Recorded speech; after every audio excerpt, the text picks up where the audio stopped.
Estamos en la crítica a la moral que hace Nietzsche, la crítica a la moral del cristianismo, la crítica al cristianismo entendiendo por cristianismo no estrictamente la vida de Cristo y los demás, sino un estilo de pensamiento que divide la realidad en lo mundano y lo transmundano. Y donde lo transmundano está colocado de tal manera como mucho más valioso que lo mundano. Cuando él habla de cristianismo, habla de eso, de una separación entre un mundo verdadero, supuestamente más allá, y un mundo aparente que ha de ser despreciado porque es menos valioso que el mundo verdadero. Esto lo entiende, ¿verdad? No es complicado. Él desde ahí hace la crítica al cristianismo, que en el fondo, como dice él, es platonismo para las masas. Es decir, el platonismo por lo menos tenía una justificación intelectual. En el cristianismo el trasmundo se ha vuelto una cuestión de fe. Es mucho más fácil y más popular creer que pensar. Adherirse a tener una creencia es como tener una opinión. Son cosas que se tienen. Por lo tanto, claro, una creencia puede extenderse popularmente. Un pensamiento solo puede valer si se lo piensa. En el platonismo hay en el platonismo, como lo entiende Nietzsche, hay realmente un pensamiento de que el mundo tal como lo vivimos es un mundo de apariencias. Es un mundo cuya verdad esencial, y ahí viene la idea de esencia, consiste en ver el mundo iluminado por las ideas fundamentales. La luz del mundo son las ideas, dice Platón. Y las ideas no es que no estén en el mundo, son la luz que hace posible percibir lo que se percibe en el mundo.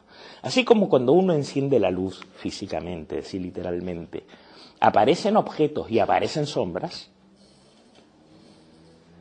a través de la idea se percibe lo que es verdad y lo que es falso. Pero el criterio de lo que sea verdadero y lo que sea falso no está en el mundo mismo, sino en esa especie de ámbito que no es un espacio físico, es un espacio intelectual, que Platón llama el reino de las ideas. Como por ejemplo, la idea de justicia, el ideal, vamos a decir así, si no les gusta, no es correcto, pero bueno, para divulgación masiva va bien. El ideal de justicia, el ideal de bien, el ideal de belleza. Lo que encuentras en la vida cotidiana son rastros de belleza. Y solo lo puedes reconocer porque de alguna manera ya está implícito en uno la intuición de lo que la belleza es. Pero nunca te encuentras la belleza. Te encuentras formas bellas, figuras bellas, conductas bellas. Algo en ti reconoce en lo concreto, en lo apariencial, que el rastro de lo verdadero. ¿Qué es lo verdadero? Aquello que nunca te lo vas a encontrar física ni sensualmente, sino solo se lo va a encontrar uno cuando a través de un proceso refinado de pensar que Platón llama dialéctica, uno pueda captar intelectualmente, no con los ojos del cuerpo, sino con los ojos del entendimiento, la absoluta belleza, el absoluto bien, la absoluta justicia. De alguna manera están en nosotros, porque todos hacemos juicios, pero están implícitos. Hacerlos explícitos es desprenderse de la convicción de que lo real es lo dado por los sentidos y por los sentimientos y descubrir que lo real es lo estable. ¿Y qué es lo estable? Las ideas. Todo lo que encuentres aquí es pasajero, todo lo que encuentres aquí es momentáneo, pero la verdad, diría Platón, está en las ideas que son eternas, están más allá del tiempo. La belleza no deja nunca de ser belleza, pero la belleza de Pepito es temporal porque Pepito se vuelve feo. Podríamos decir así, por lo tanto el rastro de belleza desaparece en Pepito, pero la idea de belleza permanece independientemente del tiempo. ¿Entienden esto? En el fondo, podemos decir que lo que está intuyendo Platón es que para comprender el mundo tal como nos es dado, es necesario verlo desde las ideas. Sin capacidad de reconocer las ideas, este mundo es una masa confusa y engañosa de apariencias que no se sostienen a sí mismas. Lo verdadero, hablo de Platón, es lo permanente, en cierto sentido, lo fijo. Y Platón, bueno, desde Nietzsche, Platón inaugura un camino de 2000 y pico de años donde se tiene la convicción de que la verdad es lo fijo y que lo mutable es apariencia. La verdad, la justicia, el bien, etcétera, esas son las grandes ideas, permanecen fijas e incambiables, mientras que las circunstancias específicas son mutables. ¿Entienden un poquito? Lo deben entender porque está en la raíz de nuestra cultura. Nuestra cultura es, a pesar de todo, platónica. Lo que Platón está preparando, quizás sin saberlo, y lo importante no es lo que un filósofo diga que hace, lo importante es la consecuencia histórica de lo que hace, es decir, lo que hace, cómo cambia la historia. Porque la historia se encarga de mostrar todo lo que estaba implícito en ese pensamiento. En este sentido, quizá Platón prepara a Occidente para lo que luego va a ser la conquista científica, que es la convicción de que el mundo solo puede ser captado con una serie de instrumentos que nos dan la verdad. En Platón los instrumentos son la idea. ¿Se entiende? Es decir, el mundo tal como es no se basta a sí mismo, sino que es necesario algo fijo a través del cual filtrarlo para obtener la verdad de este mundo. En última instancia, la ciencia hace eso. Solo se admite como verdadero lo que es filtrado actualmente por la experimentación, la hipótesis y el concepto científico. Y lo que no pasa esa prueba es descartado como irreal. Por lo tanto, no es las cosas tal como son dadas lo que forma la verdad científica. Solo es científico que el verdadero mundo, que nunca es el apariencial, sino el mundo percibido desde conceptos rigurosos. No es que Platón dijera eso. En la época de Platón no había ciencia.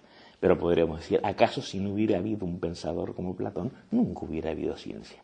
¿Por qué ha habido ciencia en Occidente y no en Oriente ni en África? Porque Occidente está determinado por Platón.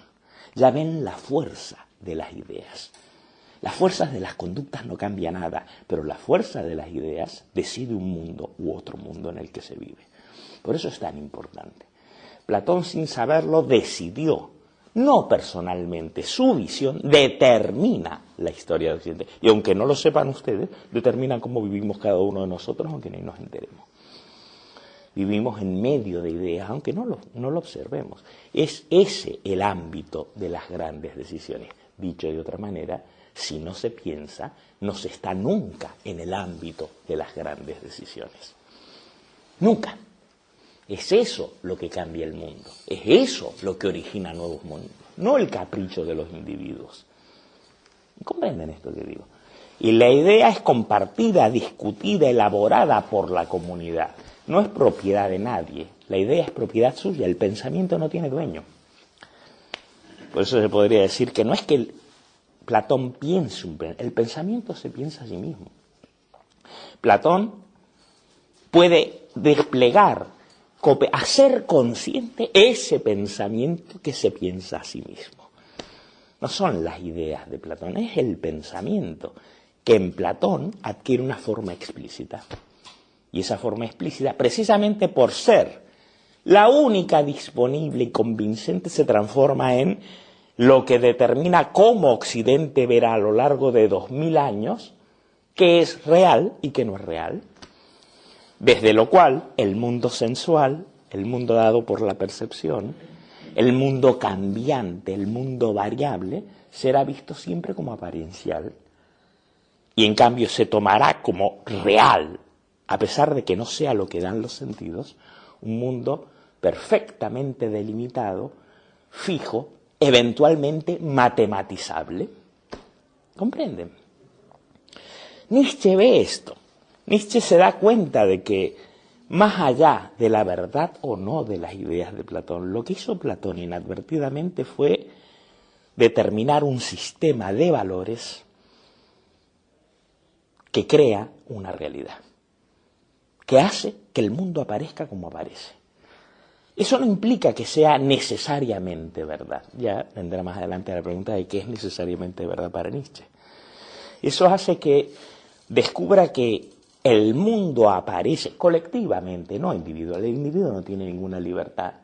Aparece como aparece porque está iluminado por una serie de valores que son aceptados, que son convincentes o que son creídos, pero que son establecidos, por lo tanto, por participar en una visión del mundo. Cada visión del mundo es un mundo, si se quiere decir así. Ahora, lo que un individuo decida que sea real para él no cambia el mundo. Es una elección egoica. Lo que cambia el mundo es una visión que impera, que se impone al pensamiento, no a los individuos. Ahora, ¿qué más ve Nietzsche? Ve que en Platón, y por lo tanto en toda la metafísica, en todo el pensamiento filosófico occidental, que sigue por los cauces de Platón, Platón, por lo tanto, abre un terreno que antes de Platón no existía, no se veía. Muestra un mundo, y toda la historia del pensamiento de Occidente habita ese mundo descubierto por Platón. La pregunta es, ¿no podría haber otros mundos? ¿Quién lo sabe? Pero estamos metidos en ese. Ya estamos en ese camino. Por eso, precisamente porque se está en ese camino, no se es consciente de ese camino, porque se cree que ese camino es el único camino, la realidad, la absoluta realidad. Y aunque yo personalmente no lo crea, no me queda más remedio que vivir en un mundo construido así. Mi convicción personal, hasta que no elabore un pensamiento explícito, será vivir en desacuerdo con el mundo con el que tengo que vivir. Seré un chalado en todos los casos. Mi chaladura no cambiará el mundo. El mundo solo puede ser cambiado en el plano del pensamiento. ¿Sí? Claro que hoy en día, que vivimos en el reino del último hombre, del más pequeño de los hombres, del que está absolutamente condicionado por ideas, hemos llegado a tal grado de debilitamiento, a tal grado de alejamiento del impulso de la vida y de la capacidad de pensar, que creemos que lo sabemos todos y creemos que tenemos la máxima libertad. Entonces, si un grupúsculo hoy se junta y decide que esto no es verdad que los árboles hablan, y corremos de noche y hacemos un festival celta para que los árboles hablen, eso tiene tanto valor como la visión científica del mundo. Eso no tiene ningún valor. Eso es la decisión de un grupúsculo que juega su libertad individual los fines de semana, pero luego pone su dinero en un banco que se regula por las reglas del mundo compartido. Esa es una hipocresía, esa es una blandura. Creer que es verdad lo que a uno se le antoje muestra hasta qué grado se ha perdido, por 2000 años de nihilismo, el compromiso con la verdad. Entonces, creer que si un grupo nos ponemos de acuerdo y nos inventamos una realidad aparte, hemos salido del mundo. No, es aparte justamente porque continuamente está remitida a ese mundo del que se quiere salir. Es una actitud blanda y cobarde y escapista, que no critica en ideas esta perspectiva, sino que trata de escaparse de esta perspectiva. ¿Se entiende esto que digo? Y eso lo que muestra es el estado de decadencia, porque a Platón no se le hubiera ocurrido escapar del pensamiento. Platón se sentía constreñido por el pensamiento. Platón no propuso la teoría de las ideas como una ocurrencia personal, que era mejor. No, lo propuso como la verdad. Estaba obligado a seguir ese camino. Y esto es lo que caracteriza al pensamiento. El pensamiento no elige, se ve constreñido y el pensador se ve obligado a pensar. Hay un compromiso integral con el camino del pensar, le lleve a donde le lleve, no a donde quiera que le lleve. Pero hoy en día lo que pasa por pensar es, ya sé lo que quiero y me lo construyo. Eso no es pensar. Por eso yo en el blog puse hace tiempo, y lo voy a releer, porque hace falta releerlo, como la crítica de Nietzsche a la modernidad sigue vigente todavía hoy, cuando él escribe, con mucha ironía, creo que ya lo he leído. No, tiene que haber más. ¿Ven por qué pesaba tanto? Es que las ideas ocupan lugar. Cuando él escribe sobre la conciencia intelectual, ya lo leí, pero a ver si ahora lo entendemos mejor. Hoy, 1880, pero quiero decir que en el 2011 no cambia, no ha cambiado. Hoy la gente se desprende de su fe. O se provee, lo cual es aún más habitual, de una segunda fe. Y otra alternativa, tengo muchos credos, uno para el fin de semana, otro para los días laborales. Increíble esto. Hoy la gente se desprende de su fe o se provee, lo cual es más habitual, de una segunda fe. Y en ningún caso deja de ser honorable. Quiero decir que está aceptado, es muy, muy honorable tener muchos credos según la ocasión. Cosa que jamás hubiese valido en tiempos de Platón. Al contrario.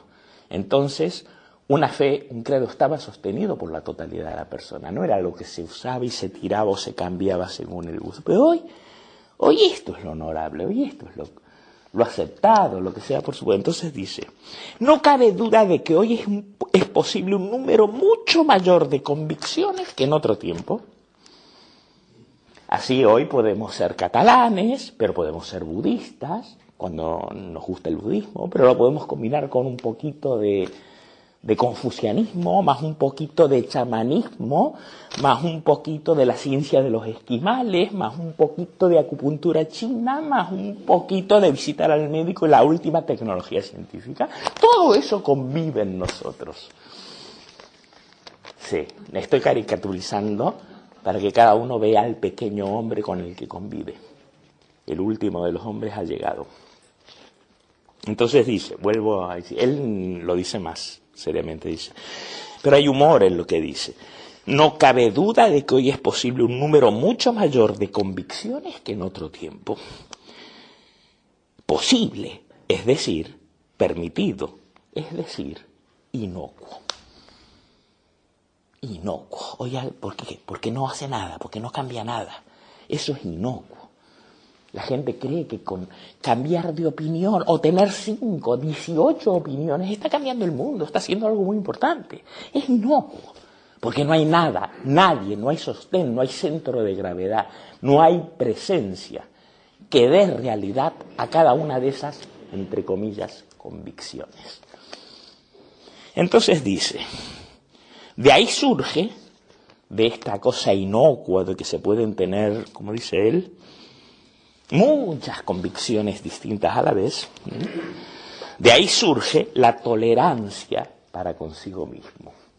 Dicho de otra manera, la complacencia consigo mismo. Recuerden cuando la descripción del último hombre, que no la traje pero que ya la hemos leído, él dice, el último hombre es incapaz de despreciarse a sí mismo.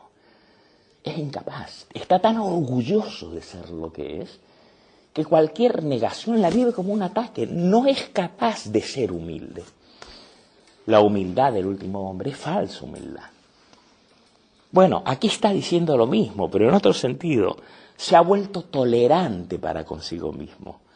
Tolera esta diversidad de opiniones, esta mezcolanza, que pasa por un sí, pero no es ni un sí, ni un no, ni una línea recta. Es la absoluta blandura, falta de gravedad. Dice, la tolerancia para consigo mismo permite tener varias convicciones. 2 puntos. Y ellas mismas conviven pacíficamente. La parte en mí budista convive con la parte en mí tecnológica, que convive con la parte en mí céltica, que convive con la parte en mí mística, que convive con la parte en mí bancaria. Cada una de esas partes plenamente desarrolladas no toleraría a las demás, pero como no están todas juntitas, como jerseys. ¿Entienden de lo que hablan? La tolerancia para consigo mismo permite tener varias convicciones y ellas mismas conviven pacíficamente, se guardan, como todo el mundo hoy, de comprometerse. ¿De qué modo se compromete uno hoy? Y aquí es genial su respuesta. ¿De qué modo puede hoy uno comprometerse? Y entonces lo dice, si es consecuente. Pero esto es lo que no hay hoy. No hay consecuencia. Cambio una opinión por otra. Hoy saco esta convicción, pero también la mezclo con esta. De todas maneras, no hay consecuencia con ninguna.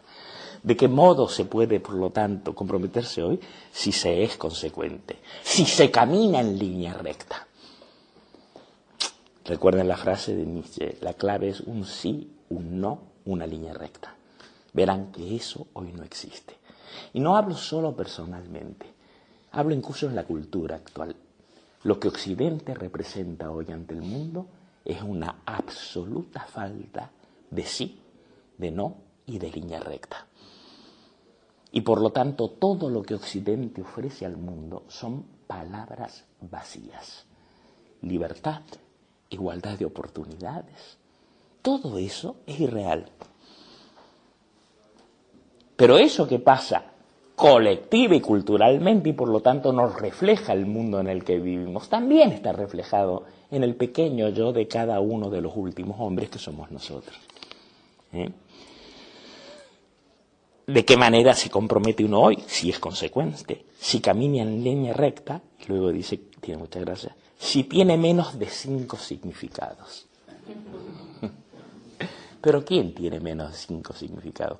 Lo hemos visto en las clases, en otras por lo menos. Cuando alguien dice ta, yo digo, no, pero tal. No, yo no quería decir esto, dije eso, pero quería decir lo otro. Y cuando se le muestra que lo otro tampoco, no, pero no era lo que... Es decir, ¿cuántos significados tiene para cada cosa? Tantos como le convenga. Tantos como les convenga. ¿Se dan cuenta de lo terrible que es esto? Ya Nietzsche decía, menos de 5 significados ya estaría bien.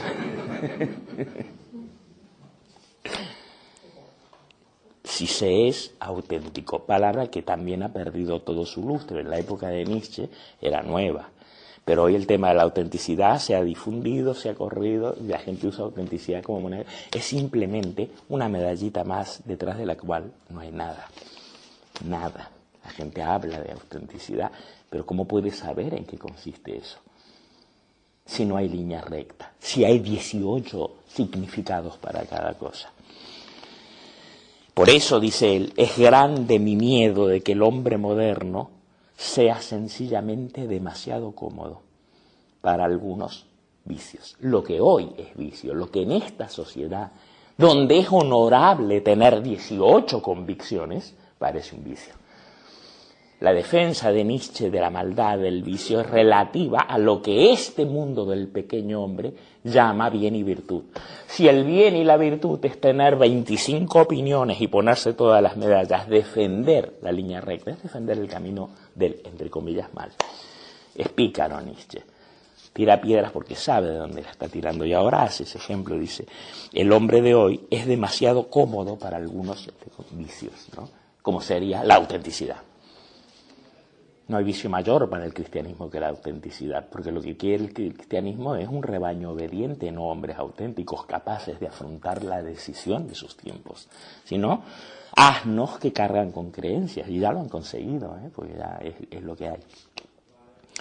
Es grande mi miedo de que el hombre moderno sea sencillamente demasiado cómodo para algunos vicios, hasta el punto de que estos vicios se extingan. Se han extinguido ya. En nuestra tibia atmósfera, claro, Nietzsche no conocía la palabra que hoy conocemos todos, él llama tibia atmósfera a lo que hoy podríamos llamar políticamente correcto.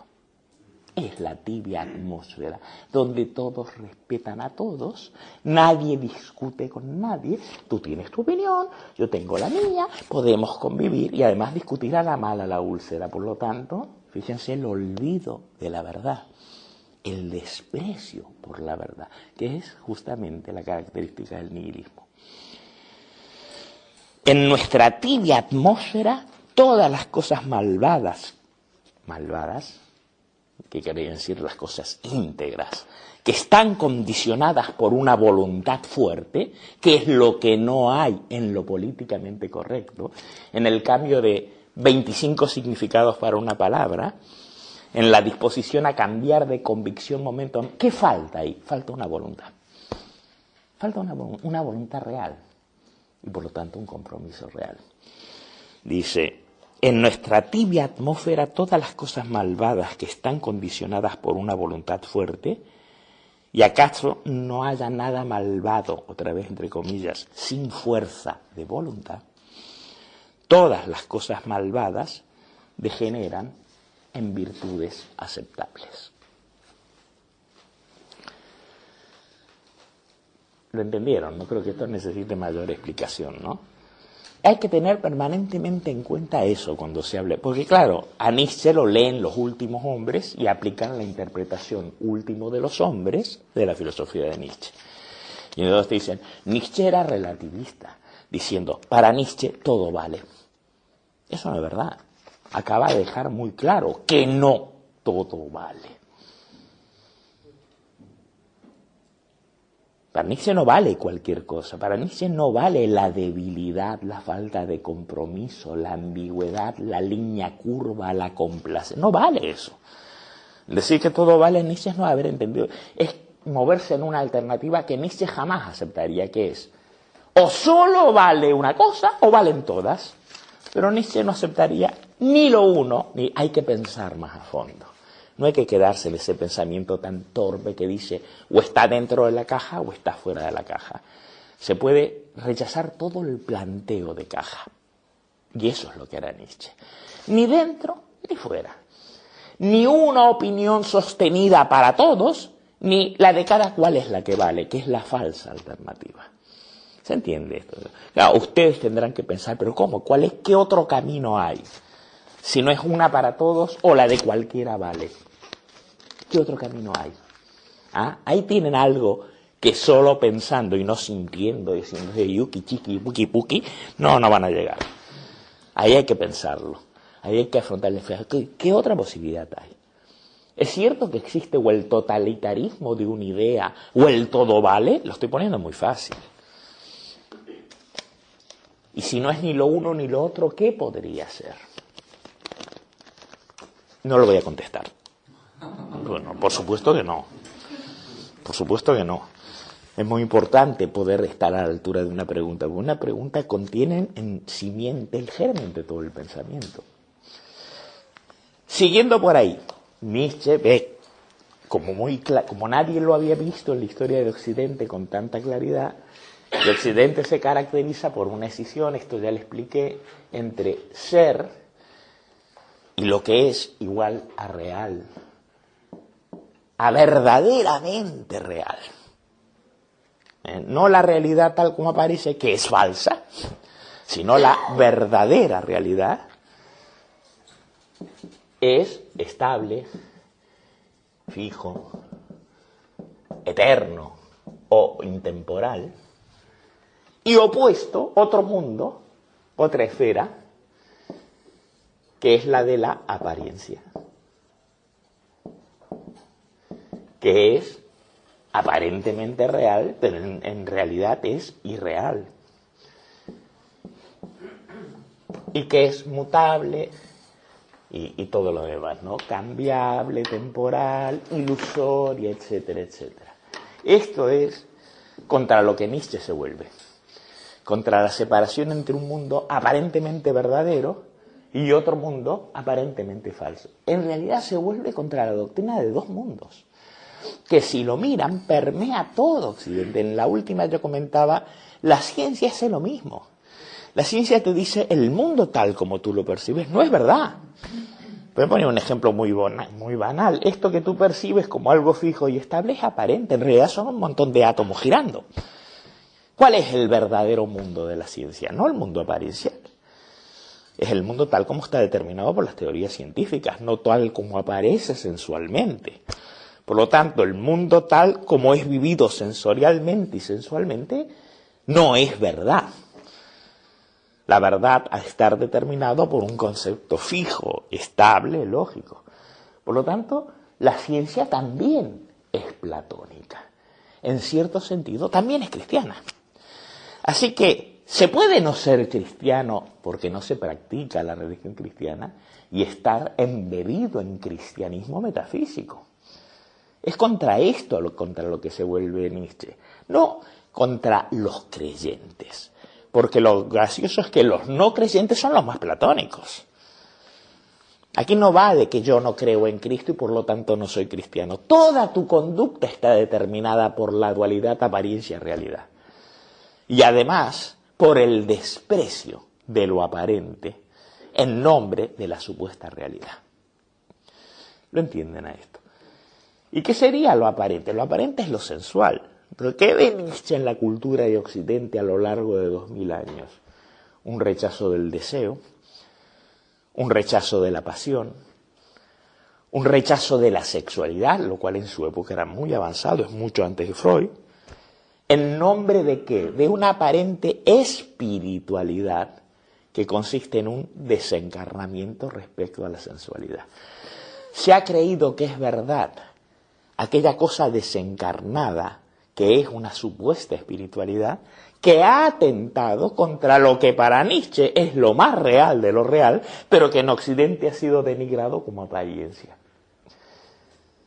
Hoy es más fácil entenderlo que en su época. Claro, han pasado por el camino Freud y tantas revoluciones que nos han hecho ver todo lo que dejaba de lado aquello. Antes no se veía lo que se dejaba de lado. Antes se creía que el instinto, que el deseo, que la respuesta primaria era mala y tenía que ser controlada. Se veía claramente cuál era la buena. Ya ha habido una especie relativa de subversión de algunos valores, pero eso no es lo que quiere Nietzsche. Nietzsche no quiere la liberación sexual dentro de la aceptación todavía de que hay un verdadero mundo, que es el mundo científico o el mundo espiritual. Esa liberación es mínima para Nietzsche. No es la liberación de la sexualidad, es la liberación de la imposición de una realidad sobre otra. Es mucho más profundo lo que está pidiendo. No es simplemente un cambio de tuerca, sino un rechazo total de esa manera de percibir la realidad. ¿Por qué? Porque además, y aquí hay otra originalidad de Nietzsche, para Nietzsche lo que está en juego, más allá de que sea verdadero o no, son maneras de valorar. Por lo tanto, lo que Nietzsche trae por primera vez de manera explícita y pone en el tapete es el problema de los valores.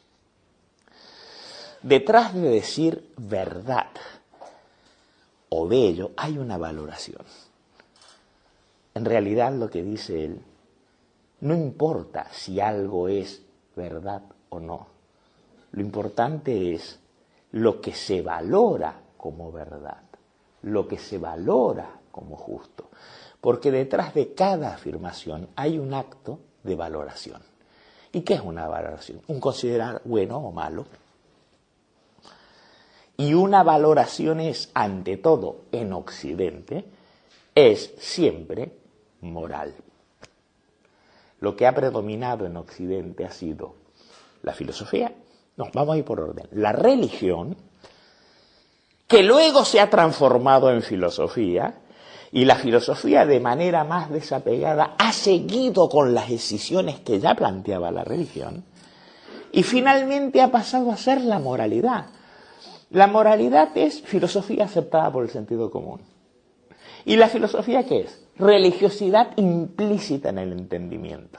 ¿Y qué es la religiosidad? La religiosidad es la imposición de unos valores por encima de otros. ¿Entienden esto? Lo que importa, por lo tanto, es qué se está valorando. No importa saber si realmente es real lo fijo, sino qué implica preferir lo estable sobre lo variable. En el fondo lo que hay es una preferencia, no una preferencia individual, sino defender un sistema de valores sobre otro. Un sistema de valores, ¿qué quiere decir? Por ejemplo, es muy fácil, yo puedo decir Juanita es bella y tú decir Juanita es horrible. ¿En qué divergemos? En cómo valoramos a Juanita. Está claro. ¿Se entiende esto? ¿Qué valor le otorgamos? Yo creo que es bella y tú crees que no es bella. En cambio, si yo dijera Juanita pesa 75 kilos y tú dices Juanita pesa 80, divergimos no en valores, sino en hechos. Y eso es muy fácil de dirimir. Se trae una balanza y ya, se pesa. Los hechos se pueden establecer, pero los valores, ¿cómo puedo demostrar que es bella o cómo puedes demostrar que es fea? Fea y bella, más que hechos, son valoraciones sobre los hechos. Son apreciaciones de valor sobre lo que los hechos son. No hablan de cómo son las cosas, sino de cuán valiosas son esas cosas que son como son. Por lo tanto, lo que Nietzsche ve es que hay una diferencia entre el ámbito del ser y el ámbito del valer. Y que lo que se esconde detrás de toda filosofía y de toda religión y de toda moral es que pretendiendo hablar de hechos, se están haciendo pasar y lo que mueve ahí es un sistema de valores. ¿Se entiende esto?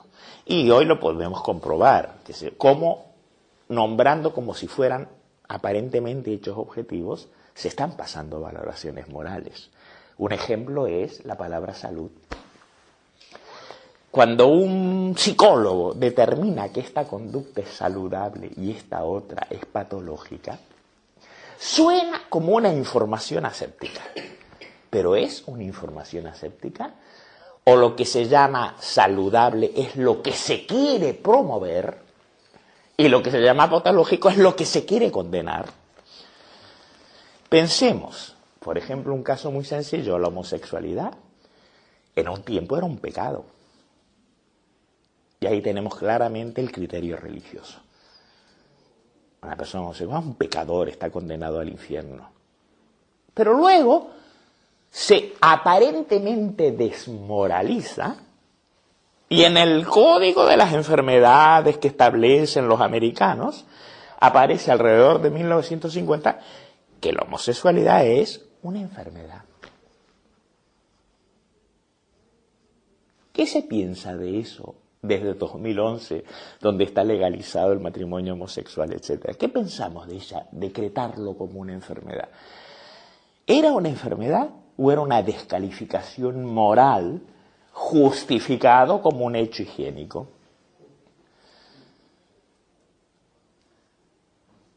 Por lo tanto, detrás de lo que parecía un hecho patológico, lo que se oculta es una valoración. Bueno, eso también es trasladable al mundo contemporáneo. ¿Cuántas veces se quiere hacer pasar por hecho lo que no es sino moralina encubierta? Dicho de otra manera, cristianismo encubierto. Por lo tanto, hay que tener mucho cuidado, o como dice Nietzsche, aprender a ser desconfiado. El tema no ¿es esto verdad? Sino el tema es ¿a qué punto de vista le conviene que sea así?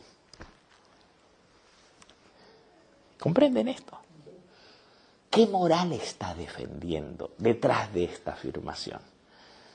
Y entonces lo que aparece no es una búsqueda de la verdad, sino una lucha de morales, una lucha de valores. Doctrinas que defienden un valor y doctrinas que defienden otro valor. ¿Qué son los moralistas para Nietzsche? Los moralistas son aquellos que están defendiendo como válido universalmente lo que para ellos es una compulsión. Es decir, las compulsiones se justifican como verdades universales y surge una moral. Un moralista no está libre de compulsiones, sino que su simple compulsión la justifica con toda una moral y aparece como una elección. Aparece como una elección lo que no es más que un instinto.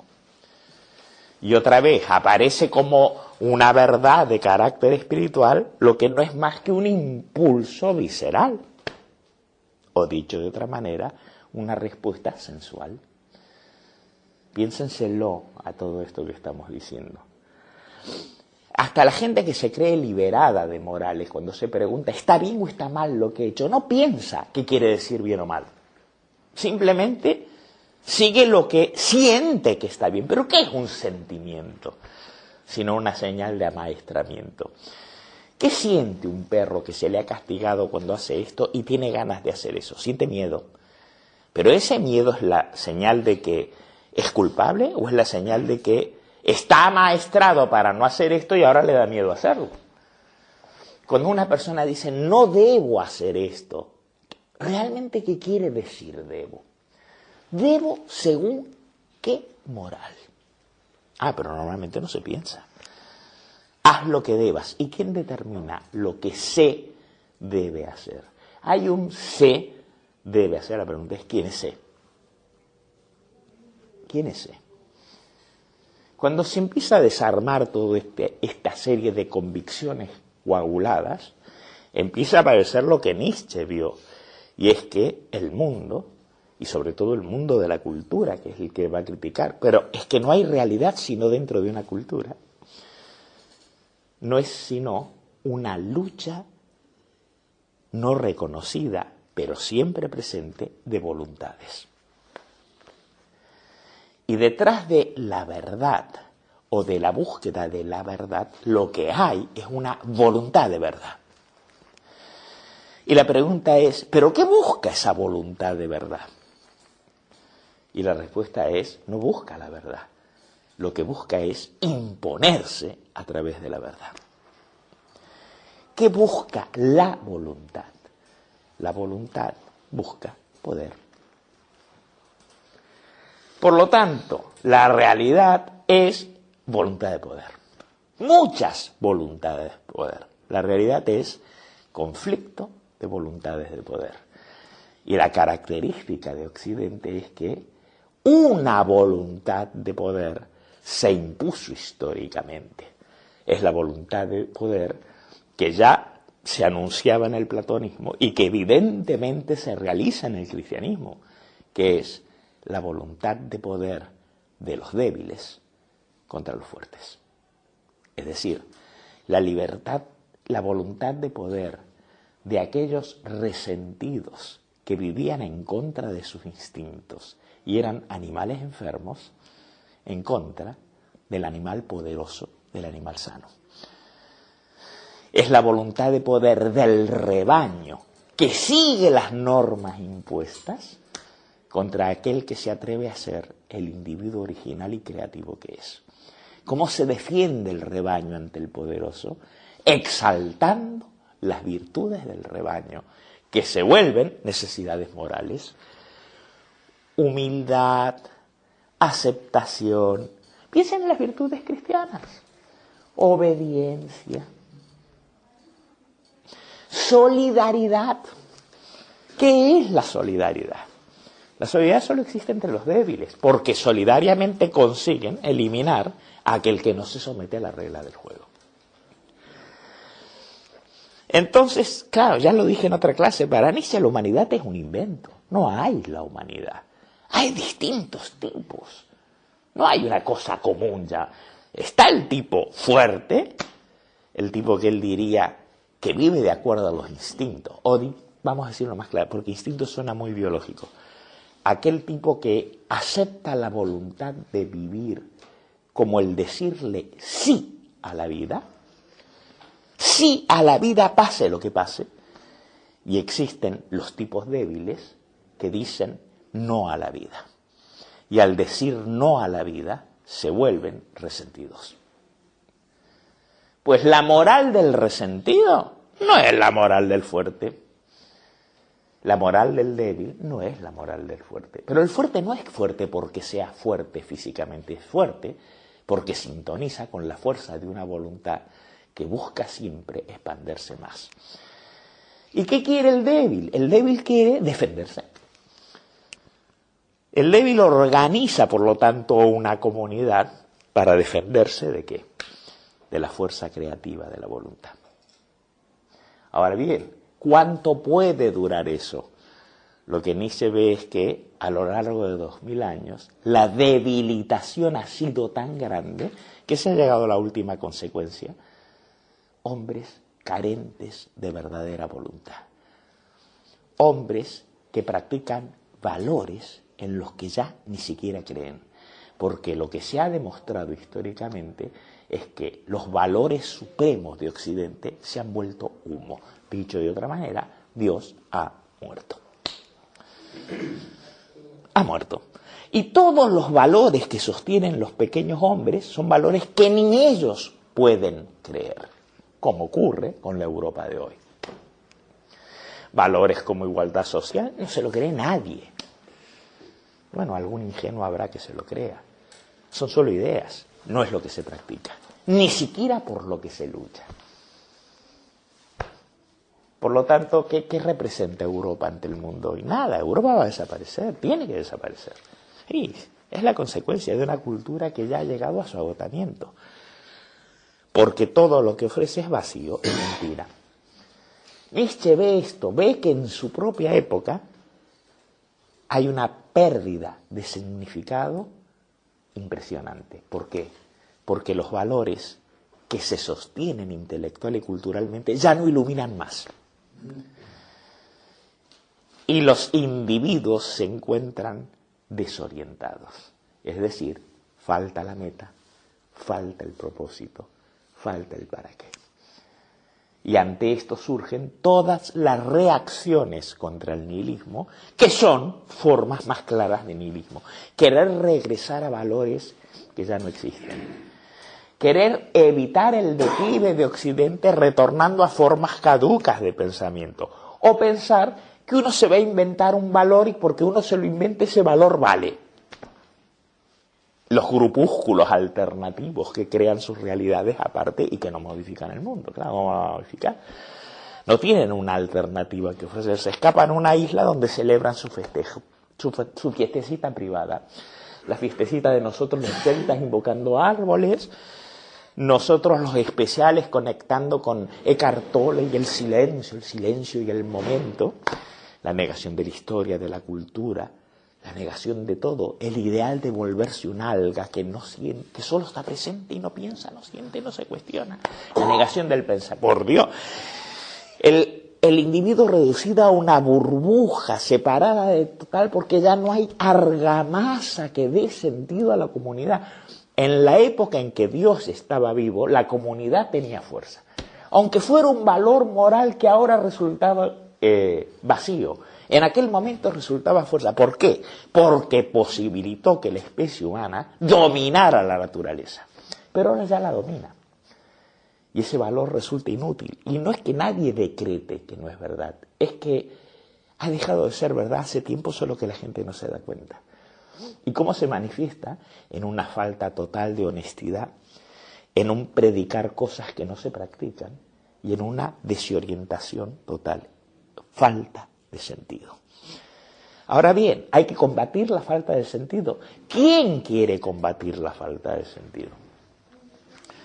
Es lo que diría Nietzsche. La falta de sentido es lo que cura. ¿De qué? De la convicción de que lo antiguo daba sentido. La gente que quiere combatir la falta del sentido regresa a lo caduco. Es decir, lo único que hace es cambiar lo que hay arriba de lo que hay abajo y en lugar de poner Dios arriba, mundo sensual abajo, pone dinero arriba y pobreza abajo. Pone bienestar social arriba y pobreza abajo. Para Nietzsche el socialismo es una forma de cristianismo. Por muy antitético que vaya. ¿Qué hace el socialismo? Ya no tiene Dios, pero tiene la sociedad de todos iguales, que es lo verdadero que hay que buscar para luchar contra la sociedad injusta. Sigue habiendo una meta moral disfrazada de meta objetiva. El socialismo sigue siendo cristianismo enmascarado. Es más, la ciencia positiva es la continuación del cristianismo. Ya ven cómo lo que llega a decir Guillerich. Solo puede haber ciencia en una sociedad que ha sido cristiana. Por eso los chinos no desarrollaron la cultura china. No porque fuera inferior, como alguno puede sugerir, ni mucho menos. No tenía interés. Veía el mundo con otros valores. Y en esos valores no estaba predominantemente la necesidad de poder. Piensen, los chinos fabricaron la dinamita. ¿Y para qué la usaban? Para fuegos artificiales. ¿Qué pasó cuando Marco Polo lo atrajo a Occidente? Se transformó en industria de armamento. No es que los chinos fueran burros, evidentemente, eran más listos. Pero no había el interés que había en Occidente por la destrucción de la naturaleza, que es la meta del cristianismo. El poder sobre la naturaleza. Ahora eso se logró. Los objetivos cristianos han perdido validez. Y es lógico, porque aunque se siguen sosteniendo, ya no iluminan más. Hay desconcierto y desorientación. Eso es el nihilismo. El nihilismo, por lo tanto, propone un desafío. El reconocimiento del nihilismo implica ya el primer paso para la superación del nihilismo. En cambio, negar el nihilismo es ser máximamente nihilista. El creer que nosotros vamos a proponer algo que dé sentido es ser un nihilista. Solo uno propone algo para dar sentido cuando no cree que el sentido se impone solo. Por eso el siglo XX es el siglo de las ideologías. A falta de religión surgen ideologías, que es lo mismo. Por eso es el siglo de las grandes guerras en Europa. Antes eran las cruzadas, luego tenemos las guerras mundiales. Ideología, nacionalsocialismo, marxismo, todos estos que son religiones secularizadas, son propuestas para tratar de llenar el vacío y dar una meta colectivamente. Pero propuestas en las que ya no hay un interés por la verdad, sino que el individuo está convencido de que él propondrá una meta para tapar un hueco. ¿Me entienden o no? Esto es muy difícil y qué raro, porque hay algunos que ya se han ido. Sí, debe ser aburridísimo lo que estoy diciendo. Hay algunos que ya se han ido, están flotando en no sé qué espacio cósmico, en qué burbuja personal. Ay. Por eso toda propuesta política lo que intenta es encubrir una falta de sentido. Una herida se cura desde dentro, ¿verdad? La cicatrización viene de la herida misma. Si yo en una herida meto muchas cosas, se va a infectar y va a contribuir al deterioro del cuerpo. Pero si la limpio y la cuido, la herida se cierra solo y se regenera. Bueno, esto es una imagen, pero una imagen válida para cómo enfoca Nietzsche el nihilismo. El nihilismo es la manifestación de algo que existía pero no se veía. Y ahora se ha vuelto evidente y aparece una gran herida. Toda propuesta de llenar el hueco solo infectará la herida. Y toda propuesta de luchar conscientemente y proponer personalmente una meta para el nihilismo sigue siendo nihilismo. Es la herida misma la que tiene que cerrarse y generar una piel nueva. Y esto es lo que ve Nietzsche. El nihilismo no es sino un final, pero un final no es otra cosa que un comienzo. Por eso una de las obras, que no es el Nietzsche totalmente maduro, pero que ya, porque Nietzsche camina, quiero decir, toda su obra es un pensamiento que cada vez va más allá. No está todo hecho, es que el pensamiento nunca está todo hecho. El pensamiento es un camino. Si no se hubiera andado los primeros pasos, no vendrían los segundos ni los terceros. Ahora, si tú lees el tercer paso y te crees que es un sistema, te equivocas. Congelas algo viviente. Pero hay una obra de Nietzsche que se llama Aurora.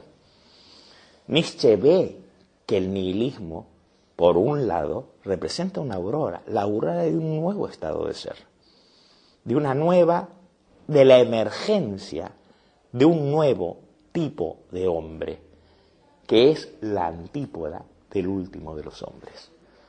Es más, Nietzsche nos ha descrito a nosotros con una lucidez tremenda.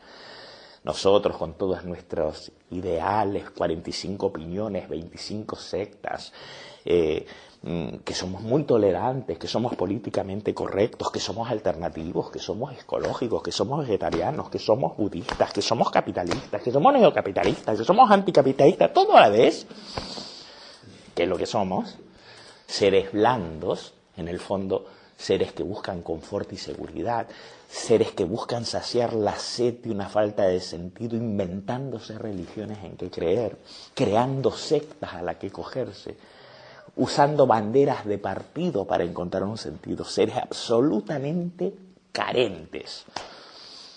Ha mostrado eso justamente para mostrar lo opuesto. ¿Y qué es lo opuesto?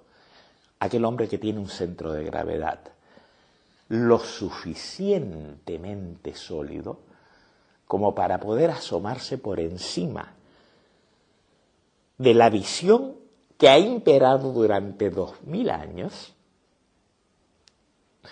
y acceder con una voluntad de compromiso total a la creación de valores nuevos, que no son los que le guste, sino los que descubra. Una nueva tabla de valores. No dentro de la misma tabla de valores de siempre, una escapadita por aquí y una escapadita por allí. ¿Se entiende esto? Alguien capaz, como dije en otra clase, de subirse a la azotea y de ver por encima del techo donde estamos. Y ese es lo que el Nietzsche llama el sobrehombre. El sobrehombre comprende algo que el último de los hombres no comprende, y es que los valores se crean, pero no se crean por un acto arbitrario, sino se crean por una voluntad íntegramente comprometida con la vida misma. Es decir, no queda otra alternativa, y esto lo ve claramente Nietzsche, de darse cuenta de que el papel de los valores, lo que justifica un sistema de valores, no es su verdad ni su falsedad, porque verdad y falsedad siguen siendo valores, sino la importancia de esos valores para la vida. Por primera vez descubre que hay valores que aumentan la potencia de la vida misma y hay valores que atentan contra la vida. Y lo que es necesario ahora, lo que tiene que venir necesariamente es la creación de un sistema de valores que después de 2000 y pico de años de decir no a la vida, hasta llegar a un vaciamiento total de vitalidad, de voluntad y de orientación, surja de un decir sí íntegramente a la vida sin necesidad de justificar con otro mundo, sin necesidad de postular otro mundo que no sea el mundo tal como nos es dado. Vamos a decir así, es necesario provisionalmente poder vivir el sin sentido con un sí a la vida y no corriendo a buscar algún sentido. Esta capacidad de decirle sí a la vida tal como viene, más allá de la búsqueda de un sentido trascendente, sino de aceptar el devenir como ser, y ahí hay una de las frases claves de Nietzsche, descubrir que el ser, el verdadero ser, es el devenir. No está en contra del devenir, es devenir. Por lo tanto, aceptar el devenir sin necesidad de que haya una justificación última, una justificación final, un premio transmundano, sin que sea medio para un fin, sino aceptarlo como es, pudiendo decir sí íntegramente a la vida, es el puente hacia el superhombre. Ahora, si miramos a los pequeños hombres que somos, todos padecemos la vaciedad de significado, algunos confesadamente o no, pero ¿qué hacemos? Corremos a buscar alguna secta, alguna religión o crearnos un grupúsculo para llenar el vacío. Ninguno es capaz de decir sí a la vida aún en el sinsentido. Ninguno. Solo alguien con una fuerte voluntad de vivir más allá del premio, más allá del castigo, más allá de la recompensa, más allá de los supuestos objetivos que dan sentido a la vida. No es que ese sea el superhombre. El superhombre verá aún por encima de esto y creará nuevos valores, pero solo verá a través del tránsito de aquel que prepara al superhombre, que es el que dice sí a la vida y que Nietzsche personificará en una especie de modelo que llamará Zaratustra.